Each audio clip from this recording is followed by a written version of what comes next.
Brought to you by Agilus Diagnostics. Health test की बात आती है तो मैं भरोसा करता हूँ India largest diagnostics company Agilus diagnostics. खुद को टेस्ट करते रहो। महाराष्ट्र और झारखंड विधानसभा चुनाव के साथ साथ कई सीटों पर विधानसभा उपचुनाव भी होने हैं। इन्हीं में से एक उत्तराखंड की केदारनाथ सीट भी शामिल है। केदारनाथ सीट की जंग भी दिलचस्प होने जा रही है। कांग्रेस ने मनोज रावत को इस सीट से मैदान में उतारा है, जबकि बीजेपी ने आशा नौटियाल पर भरोसा जताया है। मनोज रावत की बात करें तो मनोज रावत 2017 में केदारनाथ सीट से विधायक रह चुके हैं। उन्होंने 2022 में भी इस सीट से चुनाव लड़ा था, लेकिन उन्हें हार का सामना करना पड़ा था। इसके बावजूद पार्टी ने एक बार फिर उन पर भरोसा जताया है। मनोज रावत पहले पत्रकार भी रह चुके हैं और अपने सरल व्यवहार के लिए भी जाने जाते हैं। वहीं दूसरी तरफ आशा नौटियाल भी 2 बार विधायक रह चुकी हैं। आशा नौटियाल 2002 से 2012 तक केदारनाथ की विधायक रही हैं। इसके बाद आशा नौटियाल को 2017 में जब बीजेपी से टिकट नहीं मिला तो बगावत कर निर्दलीय चुनावी मैदान में कूद पड़ी थी, लेकिन हार का सामना करना पड़ा। हालांकि इसके बाद बीजेपी ने आशा नौटियाल को पार्टी में वापस ले लिया और उन्हें महिला मोर्चा का प्रदेश अध्यक्ष बनाया गया और आशा अभी भी महिला मोर्चा की प्रदेश अध्यक्ष हैं। केदारनाथ सीट की बात करें तो उत्तराखंड अलग राज्य बनने के बाद से यहाँ 5 बार चुनाव हो चुके हैं। इन 5 चुनावों में 3 बार बीजेपी और 1 बार कांग्रेस की जीत हुई।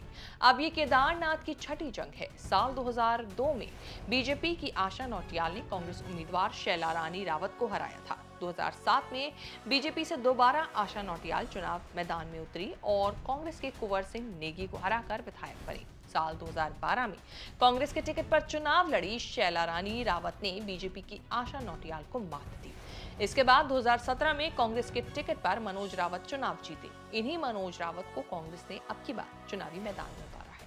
केदारनाथ सीट बीजेपी विधायक शैला रानी रावत के अचानक निधन के बाद खाली हुई थी। इससे पहले बद्रीनाथ और मंगलौर में हुए उपचुनाव में मिली जीत से कांग्रेस उत्साहित है और केदारनाथ सीट पर अलग रणनीति के साथ उतर रही है। 2022 के विधानसभा चुनाव की बात करें तो उस चुनाव में केदारनाथ सीट पर बीजेपी की शैला रानी रावत जीती थी। शैला रानी रावत को 2678 वोट मिले थे, जबकि निर्दलीय उम्मीदवार कुलदीप सिंह रावत को 13134 वोट मिले थे, जो दूसरे नंबर पर रहे। कांग्रेस के मनोज रावत 12005 वोटों के साथ तीसरे नंबर पर रहे। सियासत में धार्मिक स्थलों वाली सीट पर हुए चुनाव भी पिछले दिनों काफी चर्चा का विषय बने रहे।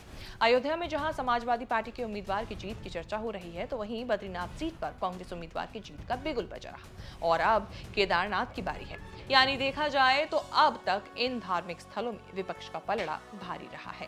केदारनाथ सीट के लिए नामांकन दाखिल करने की आखिरी तारीख 29 अक्टूबर है। 20 नवंबर को इस सीट के लिए मतदान होगा, जबकि नतीजे 23 नवंबर को आएंगे। देखना होगा अब की बार केदारनाथ की जनता किस पर भरोसा जताती है और किसका साथ देती है।